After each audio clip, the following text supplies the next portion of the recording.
Hello po. Hi, ako nga po pala si Kagawad Yuri Bautista ng Barangay Minuyan Proper, City of San Jose del Monte, Bulacan. And in behalf of our punong barangay, Kapitana Irene Biteng, kami po ay bumabate ng isang maligayang Pasko at masaganang bagong taon sa bawat manonood at sumusubaybay sa programa ng ating napakasipag, napakapogi at ang ating number one information provider when it comes sa barangay information. Walang iba ang ating pambansang kagawad, Butch Serrano. Sa bawat kapitan, sa bawat kagawad sa sulok ng ating bansa, maligayang Pasko po sa inyo.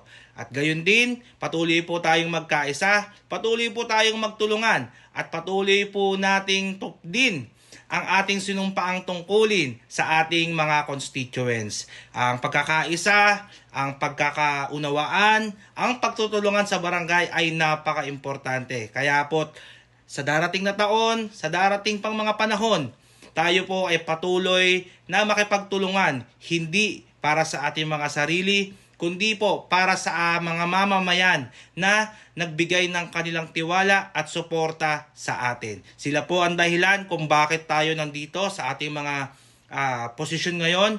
Kaya po wala po tayong ibang gagawin kundi paglingkuran at maging tapat sa ating tungkulin. Ayun lamang po, muli po, maligayang Pasko at maligong bagong taon. Arya Minuyeño, Arya San Joseño, Arya sa barangay tayo.